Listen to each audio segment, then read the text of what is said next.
If I had to choose, I'd sooner go one-on-one with a grizzly bear. That's what Packers running back MacArthur Lane said when talking about Dick Butkus, one of the hardest hitters and most feared players in NFL history. He was an animal, and he was a well-conditioned animal, and every time he hit you, he tried to put you in the cemetery, not the hospital. Coming in at 6'3" and weighing 243 pounds, Butkus instilled the fear of God into his opponents. Sports Illustrated called him the most feared man in the game. As well as being a human wrecking ball, he was also an all-time great defensive player. Hardest hitter is pretty subjective, but Butkus rises above most in the discussion, in my opinion. How did Butkus become such a ferocious player? In his book, he wrote that we all feel fear. To overcome it, you must first feel it, accept it, and then rise above that feeling. How did he rise above it? Anger. This technique is as old as warfare itself. The battle cry remains the primary method of pushing down the fear. On the football field, there was no one louder than me. He would reinforce this point during his Hall of Fame speech, telling the crowd he would create things up in his mind just to get angry. If an opponent was laughing, he'd imagine they were laughing at Butkus. Of course, if they had any sense, they would not be. He would also grunt and growl on the field. Yep, that would be pretty intimidating.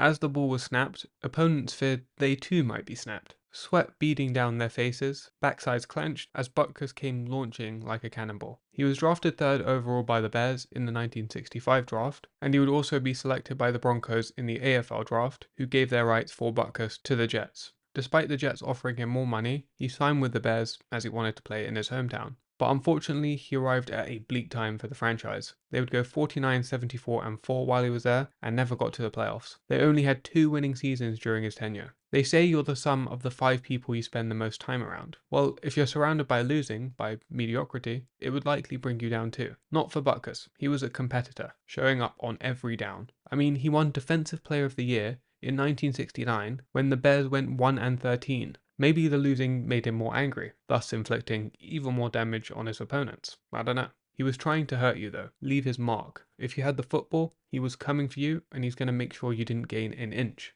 And he loved all of this. He loved to hit. I mean, during the final moments of a game against the Lions, Butkus called a timeout, despite being blown out. Why? He wanted to get some more hits on centre Ed Flanagan. And he wasn't just tackling you, he was crushing you, knocking the life out. With his hits, he'd let you know, you better not cross my path again, for your own good. Bill Curry, a former centre, said, before you could begin to try and block on Dick, you had to overcome the mystique. And, he didn't appreciate this, but I'd say it was almost like an odour. He exuded a kind of presence. That aura, that mystique, was created and reinforced by his ruthlessness on the field. Apparently he knocked out L.C. Greenwood on a punt, the legendary Steelers D lineman, member of the Steel Curtain. Some also said he bit and spat on players. When accused of biting a player's fingers in one game, he told reporters, if I bite his finger, he wouldn't have it on his hand now. He would only play 9 years because his career was cut short due to knee injuries. He would file a lawsuit against the Bears, arguing they kept him on the field knowing he was injured. And at the time, the Bears didn't allow players to get a second opinion. The case was settled out of court, but it hurt his relationship with the team, specifically George Halas, although they eventually buried the hatchet. Despite the knee injuries, he was selected to the Pro Bowl 8 times, as well as All-Pro 8 times. And the stats back it up. Over 1,000 tackles, 22 interceptions, and 27 fumble recoveries, which ranks 7th all-time for defensive players. But he did that in 9 years. Some people above him for that record needed double to get a similar number. Unfortunately, sacks were not recorded till 1982,